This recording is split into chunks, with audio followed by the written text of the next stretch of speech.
In today's episode of Brewed and Boozed, we speak to JessAnn Zimlich, used barrel broker at H&A Barrel Management, about the importance of barrels in the alcohol world. We also chat with her about the sustainability practices in the industry. We learned this week that JessAnn is leaving H&A to work on her own passion project, but this interview was too good not to air. We can't wait to talk with her about her next adventure. Welcome to Brewed and Boozed.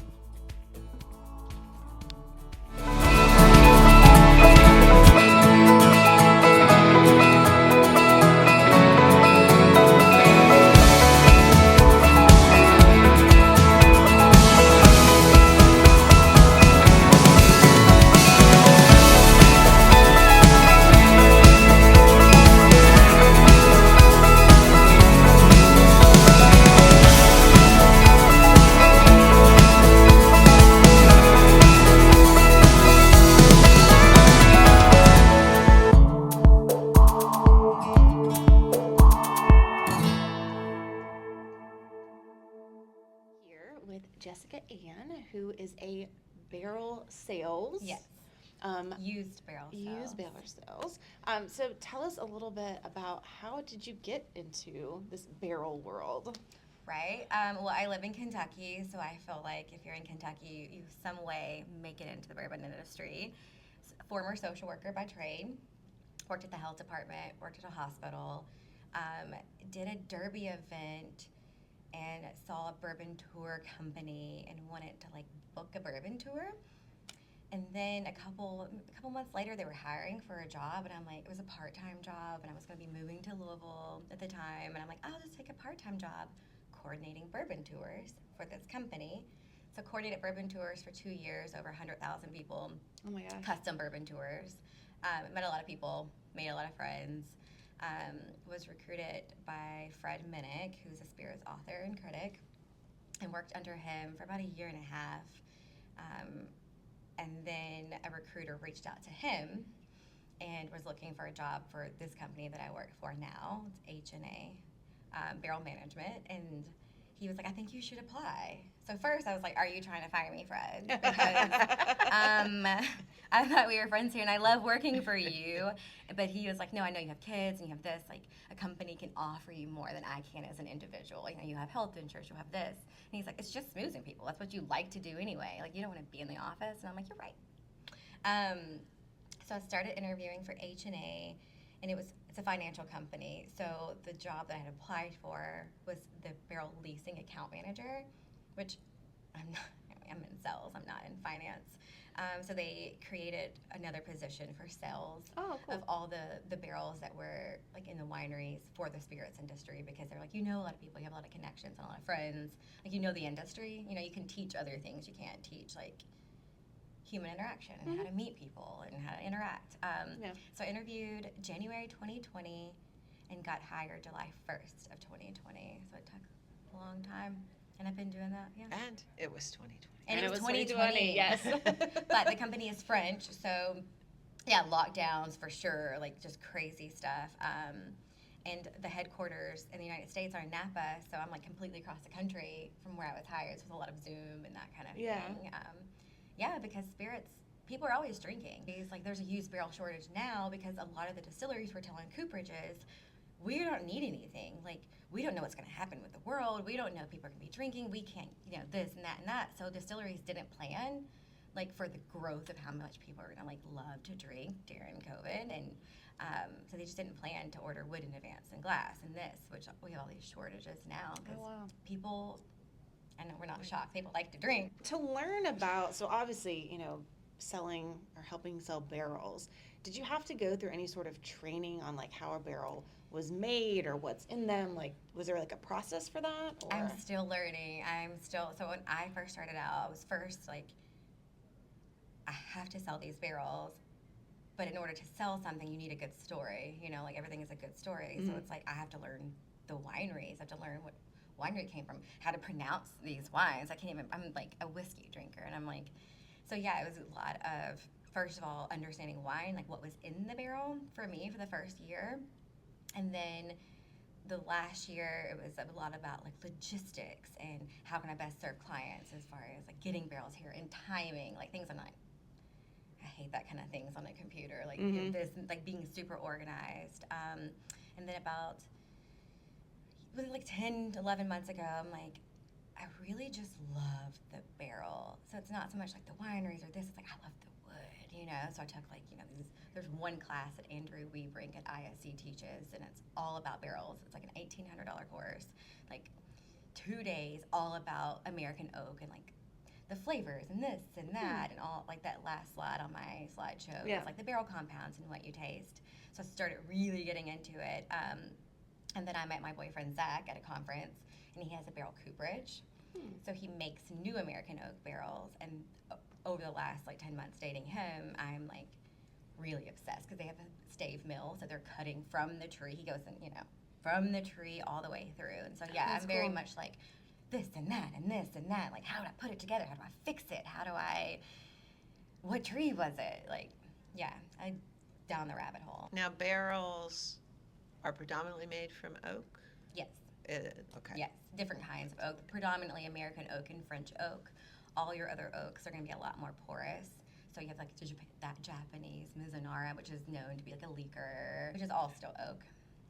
There's a distillery in Gonzales, which is about 40 minutes from here, and they make rum, and they had a great experiment with the barrel. They took the rum and put it in we believe it's a wine barrel.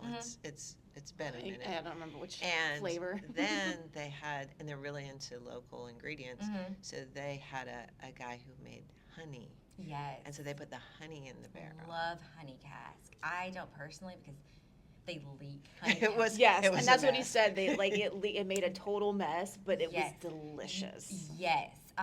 Nelson Brothers, Greenbrier.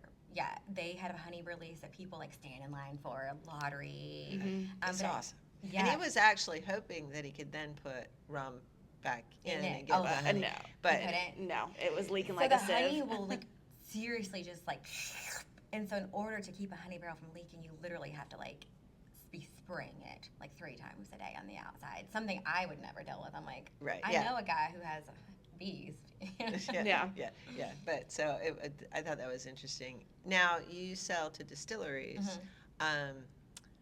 We drank a beer once where it had gone from the winery to the distillery to the brewery. Yes. Do you Yes, go I that far love down breweries. the chain? So I did stay away from breweries for the longest time because I'm like, beer people are so intimidating. You know, it's like wine people. Like they know what they're doing. I don't want to be offensive by like so I've also been really into the beer scene and getting more into it. We actually have a client that distills and then they take their own whiskey and put it into their beer, but they use our wine casks first. So that barrel is like 30 years old the time they're done with it. I do like beer guys. They're a lot like wineries too. You have to be a lot more like safety protocols. Right. Cleanliness. Distilleries are easy because you can just throw in barrels and they're filling them, but breweries are like, we can't have this, can't have this, can't have that. How long does a barrel usually last? Like if you're taking it from the winery and then using it, like as long as you're treating and you can do like simple repairs. I mean, the oldest cask I have that I've been a part of, it was like 58 years old. Oh wow. And then I have some Armagnac casks on the way, and they're like 30, 32. But the older it gets, like the more you have to like nurture it. The care, yeah. Does seem like a lot of care to keep it, you know. Yeah, but I do still, I'm like, oh, I can just take it to the cooperage and Zach can fix it for me. So that's like really nice. I'm like, okay, will you fix my barrel? It's awesome. That's awesome. So now I was intrigued in your talk about taking the barrels and reshaving them and sort of basically recycling them from scratch, not just putting. Yes, so that's the Shave Toast Rechar program. So instead of that barrel just being like done with, because you know it's been wined 4 times, you could sell it off, but to get the most value, it's like let's refresh it. Like they take it apart stave by stave and shave each stave down, but it makes a mess. So it's really hard to find partners who want to do it. And then retoast it. Yeah, I think that's awesome too. To me, that's like the most sustainable way That's really cool. for the tree. I'm like, oh, you don't have to send it into furniture. It doesn't have to be mulch right now. You know, Right. it could be refreshed. And one tree, so American oak, like you're with 1.2 trees for one barrel. Oh, wow. Wow. For one barrel. So, like, if you have like the largest barrel company, obviously, is Independent Stave Company, and they're doing upwards of like 2.5 million barrels a year. Wow. So I'm sure the trees are fine, but to me, I'm like, that's what, like 2.5. That's just that cooperage. Yeah. That's just the biggest, like 2.5 million trees a year. What does that mean for, like, you know? So let's recycle them. Let's treat them like they should be treated. Yeah, that's great that there's a way to, like, again, Mhm. refresh them and reuse them instead of just, like, throwing them out Yeah. or, you know, putting them Yeah. into the fire kind of thing. Like, that's great. Where do the American oak, do they grow? So American oak is what Eastern Kentucky. I feel horrible for not knowing. Like the That's okay. Ozarks, Missouri has a lot of American oak. Arkansas, that's That and then kind- that Kentucky. chunk of- Yes, yeah. this like little chunk is all where all the American oak is grown, like at all. Oh, okay. And I know there's some up north, but if it's more hilly, like hilly, if a tree grows on a hill, it compromises the grain structure because it's not like going straight up. So Oh. if you're on more hilly lands, like that barrel is more likely going to leak once it becomes a barrel. That tree is because it's like been fractured, or if it's in a storm. My family's farm was hit by a tornado, I guess 2 years ago, and destroys like so much lumber that could have been harvested. But once it's in a storm, you can't even harvest it because it's been fractured on the inside. Oh. Those like the veins, and it'll leak. What makes a good barrel? The barrel itself is having educated cooperages who know and have been making barrels, and it starts at the tree, being able to inspect the oak, any defects, the rings in the right place, and using it really quickly when you get it. So I know, like at Zach, or any cooperage, they make them that day, they ship them out, and they're like, fill it as soon as you get it. Oh, So it wow. could have been a barrel for like 2 days, and it's already full. Wow. And also, as far as what makes a good barrel, you have to air dry your staves. You have to let them be exposed to the elements so that the tannins and stuff can be like ripped out. You have to put them in a kiln so they get dry enough, because you can't have like green wood and it. Yeah, it's a whole like it's an art, which I Mhm. think is like super cool. Are the cooperages mostly families that Yeah. do it? Like Yeah, they've been because- doing it for generations? Yeah. ISC's been, gosh, I don't know how long they've been, forever. And just Zach's cooperage, his grandpa was working at Brown Forman. He retired from Brown Forman's cooperage at 65, I guess, and then started Zach Cooperage in 89. He's still alive, he's 94. But he was president of Jack Daniels and was at Brown Forman, so he, you know, for literally 60 years of his life or longer was making barrels, was able to pass that down to Zach and his son. And yeah, and there's no like training as far as like, let's open a cooperage. You can try to figure it out, but to do it right and not waste a bunch of money or kill a bunch of trees, like it's mostly like passed down. So for your clients who are making whiskey, do they specifically find, like, they work with you to find, like, okay, I want this type of flavor in this whiskey, will you help me find a barrel for this? Or do they know going in, okay, I want like a Madeira barrel, Yeah. I want this, like, So a lot of distilleries already know what kind of barrel They want. want. Okay. But what I have a lot run into is I want something different. I don't know what I want. What do you have? Maybe like what you have is what I want. And I'm like, I can give you what I have generally of, but if people were to get real specific, yeah. that would help me to narrow it down for them. So it's a lot of just collaborating and like me trying to understand like this wine profile, because I wasn't a wine person, Mm-hmm. would taste good with this whiskey. I wonder, do you have to taste them together? Like, Yeah, did you that's go out and what taste together? Limestone Branch, Steve Beam, he was right after me in the seminar, and he's like, oh, I buy the wine and start mixing it into my whiskey to see what it, and you can, there are some variables you can't control, like the barrel, Yeah. you know, like what if that barrel's older than what the one he had, So what's your favorite whiskey? Or can I even ask? You might not want to say. Oh no, I have so many favorite whiskeys. What I drink regularly is Buffalo Trace on the rocks. It's a great price point. It's a Kentucky palate. That's what I drink regularly. I like Old Carter. I love all the whiskeys. The one I think is like near and dear to my heart is that Midwinter's Night Dram by High West, just because the bottle is so beautiful. I'm like, please market to me. I love to be sold to. The bottle is so beautiful, and it was like traditionally so yummy.